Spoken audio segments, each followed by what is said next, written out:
भारत में डायबिटिक के साथ साथ हाई ब्लड प्रेशर की बीमारी यानी कि बीपी की समस्या तादाद दिन ब दिन बढ़ती ही जा रही है। गुजरते वक्त के साथ साथ इसकी और गुणोत्तरी हो रही है। एक सर्वे के अनुसार एक अनुमान लगाया गया है कि भारत में 10 से 25% वयस्क हाई ब्लड प्रेशर की या फिर प्री हाइपरटेंशन के शिकार में आ चुके हैं। ये खतरा हाइपरटेंशन या बीपी का खतरा महिलाओं की तुलना में पुरुषों में ज़्यादा पाया गया है।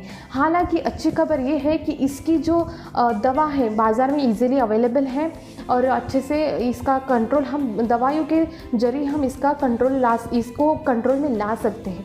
लेकिन आपको दवाई के साथ साथ अगर आप दवाई का सेवन ज़्यादा ही करोगे तो इसके साथ साथ कोलेस्ट्रॉल की भी समस्या बढ़ सकती है। सो आपको हेल्दी लाइफस्टाइल और खान पान में कुछ चेंजेस करना बहुत ही ज़रूरी है। स्पेशली खाने में जो नमक आप सोडियम एक्सेसिव सोडियम ले रहे हैं उसका इंटेक आपको ज़्यादा नहीं करना चाहिए। तो चलिए आज बात करते हैं हाइपरटेंशन की यानी कि हाई ब्लड प्रेशर की।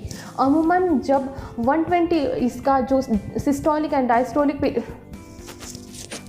बहुत ज़्यादा यानी कि हाई ब्लड प्रेशर एंड बहुत कम मतलब लो ब्लड प्रेशर। अगर एक वैल्यू है 120/80 इससे अगर ज़्यादा आपकी वैल्यू आती है, आप अगर क्लिनिक में डॉक्टर्स से विजिट करते हो और अपना बीपी चेक करते हो तो अगर आपका बीपी 120/80 के अबोव आता है तो आप समझ लीजिए आप हाई ब्लड प्रेशर के मरीज़ हो, या फिर आपका 120/80 से थोड़ा कम आता है तो आप समझ लीजिए आप लो ब्लड प्रेशर के मरीज़ हो। एक रिसेंट गाइडलाइंस हमेशा इसकी चेंज हो रही है। अभी रिसेंटली 2020 के गाइडलाइंस के अनुसार अगर आप डॉक्टर के क्लिनिक में विजिट करते हैं या फिर आप खुद ही अपना बीपी अपरेटस से अपना बीपी मेजर करते हैं और उसकी वैल्यू अगर 185/110 आती है तो आप ब्लड प्रेशर के मरीज़ हैं।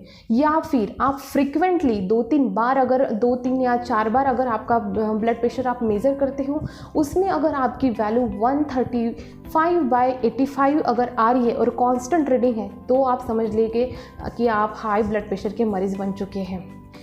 अगर इसमें आपको बेचैनी सा लगता है, सरदर्द होता है, कमज़ोरी, थकान, सुस्ती महसूस होती है, आलस ज़्यादा आता है, तो ये अगर सांस लेने में तकलीफ होती है, ये अगर आपको ऐसा फील हो रहा है तब भी आप ब्लड प्रेशर के मरीज़ हैं और तभी आप अपना बीपी चेक कराना चाहिए और हो सके जितनी जल्दी हो सके आप अपना मेडिसिन स्टार्ट कर लीजिए। सीधे तौर पर ऐसा नहीं होता है, सिर्फ एक या ऐसा नहीं होता है लंबे समय से आप मोबाइल में, सीधे तौर पर ऐसा नहीं होता है। सीधे तौर पे एकदम से हमें high blood pressure low blood pressure की बीमारी नहीं होती है। अगर आप लंबे समय से मोबाइल का यूज़ कर रहे हैं तो मतलब ट्यूमर बनने के चांसेस बढ़ जाते हैं और ये जो ट्यूमर बनता है मोबाइल के यूज़ से तो ट्यूमर से आपका ब्लड प्रेशर भी बढ़ता है। साथ ही साथ अगर आप ज़्यादा एक्सेसिव स्ट्रेस लेते हो तो आपका जो स्ट्रेस से लड़ने के लिए स्ट्रेस हार्मोन रिलीज़ होते हैं जो कि ब्लड प्रेशर को बढ़ावा देते हैं। अगर आपको हाइपरटेंशन की बीमारी या फिर आप प्री हाइपरटेंशन के कगार में हैं तो आप घबराना नहीं है, टेंशन बिल्कुल भी लेना नहीं है।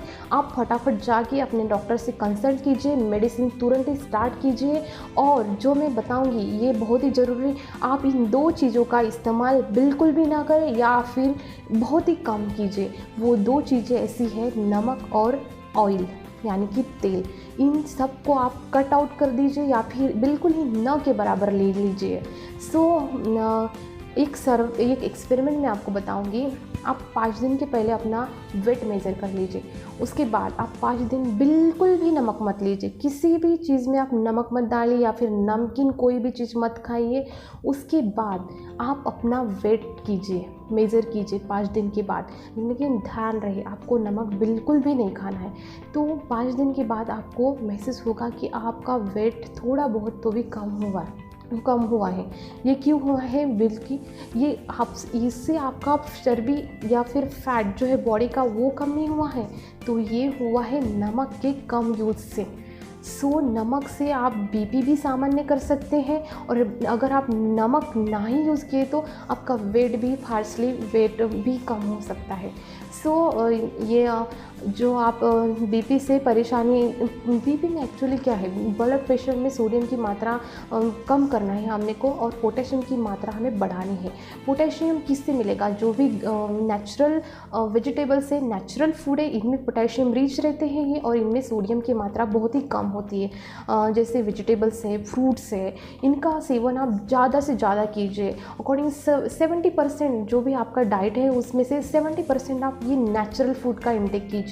और साथ ही साथ आपको जो हाईली साल्टेड फूड है, जो सोडियम रिच फूड है, उसका सेवन आप ना के बराबर कीजिए। जैसे कि पैकेट फूड हो गए, कुरकुरा हो गया, चिप्स हो गए, बिस्किट हो गए, और भी सॉल्टी फूड्स जो भी है उसका यूज़ आप कंप्लीटली बंद कीजिए। तो आपका जो बीपी है, बढ़ा हुआ जो हाइपरटेंशन का जो पेशेंट है, वो सामान्य हो सकता है, वो नॉर्मल हो सकता है। एक्चुअली नमक क्यों नहीं खाना है दोस्तों? क्योंकि नमक क्या करता है, डायूरेटिक का काम करता है। नमक बॉडी में पानी जमा करने का काम करता है, जिससे कि किडनी फेल होने के चांसेस बढ़ते हैं, हार्ट का भी कार्य प्रणाली में रुकावट आ सकती है, शरीर के बाकी अंग भी इससे प्रभावित होते हैं। नमक, इसीलिए आपको एक्सेसिव नमक नहीं खाना है, और साथ ही साथ पोटेशियम अच्छे से लेना है आपको। एक रिसर्च के अनुसार पता चला है कि डैश डाइट, यानी कि हाई पोटेशियम, लो सोडियम, लो सॉल्ट के डाइट से मरीज़ को बहुत हद तक राहत मिलती है। डैश डाइट जो है ये कोलेस्ट्रॉल के लिए भी अच्छी है, डायबिटीज़ पेशेंट के लिए भी अच्छी है, और ये स्पेशली बीपी के मरीज़ों के लिए सबसे बेटर मानी गई है डैश डाइट। ये डैश डाइट क्या है, और आपको कौन से फूड अलाउ है ब्लड प्रेशर में खाने, हाई ब्लड प्रेशर में खाने के लिए, और कौन से फूड आपको नहीं खाना। देखिए, आप अपने दोस्तों से या फैमिली से या ऑनलाइन किसी से भी कंसल्ट करते हैं, और उन्हीं के हिसाब से आप अपना डाइट रखते हैं, पर ऐसा आपको नहीं करना है। क्या होता है, सबकी बॉडी अलग रहती है, किसी की कुछ बात और होती है, उनकी जैसे सर्जरी हुई है, या फिर उनका बॉडी का अलग का सिस्टम अलग होता है, और उनका अगर सब कम्प्लीटली डिफरेंट रहता है। एक पर्सन का डाइट दूसरे पर्सन को नहीं होता, इसीलिए तो डाइटिशियन बने रहते हैं, डॉक्टर्स के पास जाना पड़ता है आपको। आप खुद का डाइटिशियन खुद ना बनिए, उनके पास जाके अपना पर्सनल डाइट चार्ट बनाइए। जो भी आपको क्यूरीज आती है, कुछ भी खाने के पहले आप उनसे कंसल्ट कीजिए, और इसी अपनी लाइफस्टाइल हेल्दी रखिए। और सबसे पहली बात है, आप स्ट्रेस ना लीजिए, रिलैक्स रहिए, कूल रहिए, और हेल्दी लाइफस्टाइल अपनाएं। और ज़िंदगी की कोई भी परिस्थिति में आप अपना व्यायाम या कसरत नहीं छोड़ेंगे, अच्छा खान पान और अपना रिलैक्सेशन आप कभी नहीं छोड़ेंगे। और डैश डाइट ये क्या होती है, अगर आपको इस पर इंफॉर्मेशन चाहिए डैश डाइट पे, तो आप मुझे कमेंट बॉक्स में भी कमेंट कर सकते हैं। और साथ ही साथ आपको बीपी में क्या डाइट प्लान होता है, उसका भी आप कमेंट मुझे कर सकते हैं, उस पर भी मैं आपको कमेंट करूँगी। लेकिन ये वैरी करता है पर्सन टू पर्सन। जो मैं जनरल गाइडलाइन उस पर दे सकती हूँ, लेकिन कम्प्लीटली डाइट चार्ट उसके लिए नहीं रहेगा। आप कंसल्ट करने से पहले अपने डाइटिशियन से परामर्श ज़रूर लीजिएगा। और सप्लीमेंटेशन भी बहुत ज़रूर रहती है, जो कि डाइटिशियन अलाउ करती है। आपने देखने के लिए बहुत अच्छा। अगर आप देखते रहोगे, मेरे चैनल को सब्सक्राइब करोगे, मेरे चैनल को लाइक करोगे, तो आपको इसी तरह इन्फॉर्मेटिव वीडियोज़ में आपको देती रहूँगी, इन्फॉर्मेशन आपको देती रहूँगी। देखने के लिए धन्यवाद।